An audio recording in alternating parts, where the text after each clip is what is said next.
On December 10th of 2004, something happened that changed my life forever. And on her way home from work, my wife, Anu, was in a head-on car accident about 2 miles from our house. And from the accident, she was paralyzed from the neck down immediately on impact. It was the same injury as Christopher Reeves had, who was Superman. So in other words, she would always be on a ventilator to help her breathe. She was never able to move any of her extremities, arms or legs. She remained in the hospital, different hospitals in Phoenix for a couple of months, and then was transferred to a hospital called Craig Hospital in Denver, Colorado, where she was there for about 3 months. Finally, unfortunately, on May 25th of 2005, she passed away in her sleep. And it was devastating. There's no other way to put it. We have a 2-year-old daughter who's now 3, and to face single parenthood alone, I'm already a disabled person, and so it was sort of double the amount, and I was overwhelmed by what happened. I think up until really about the time of the accident, I felt like even though Anu and I were both little people, we lived a pretty charmed life. Anu was actually working at the time, and I was a stay-at-home dad. We had plenty of money. We drove nice cars. We lived 10 minutes from my parents' house.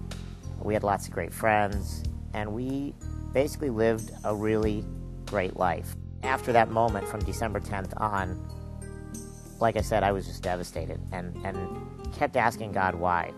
How does this fit into your plan? Why is this your plan? I mean, we had been married not even 4 years at the time of the accident, just getting started in our marriage. Her career was on the up and up. We had just had this beautiful 2-year-old daughter. How could this be in God's plans? And I struggled with that for a long time. And I don't mean that I'm over it, but I've gotten to the point where I do know that God has a plan for me and for all of us. And when you're in the midst of it, sometimes you can't see that, It's like they say they can't see the tree in the forest. And I felt like I didn't understand it. And it may not be until I get to heaven until I really fully can comprehend it. There's no explanation that makes sense to me of why this could happen, but it did.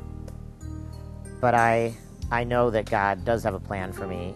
I know I have a lot of work to do here on earth. I still have a very charming but very energetic 3-year-old daughter who needs me more than ever now, and I have to play the role of both parents and to be there for her. I've also started doing a lot of motivational speaking in churches, in schools, and also in assisted living populations. And my message is just really live each day to the fullest. The message that I feel God has given me is to seize each day, or seize the day. That was a news message. Anu had traveled all over the world prior to meeting me, and even when we met, she and I both really embraced life. We weren't the type of people that let life pass us by. We were ones that went in there and got it.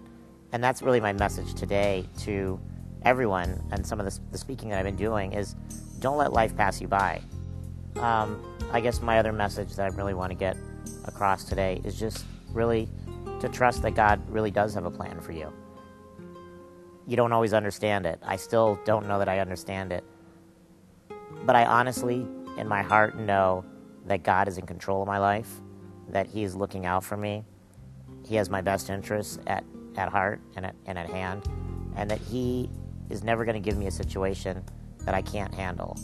Was there times I didn't feel like I could handle it? Yes, of course. And there's still times I really struggle.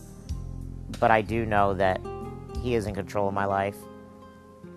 And if you trust that, even if it doesn't always feel like that, if you have that in the back of your mind, that God is in control of what's going on, He's never going to abandon you. He's never going to give you something that you ultimately can't handle.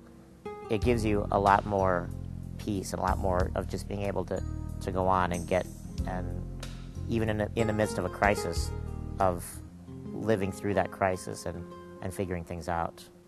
My name is Mark Trombino, and that's my story.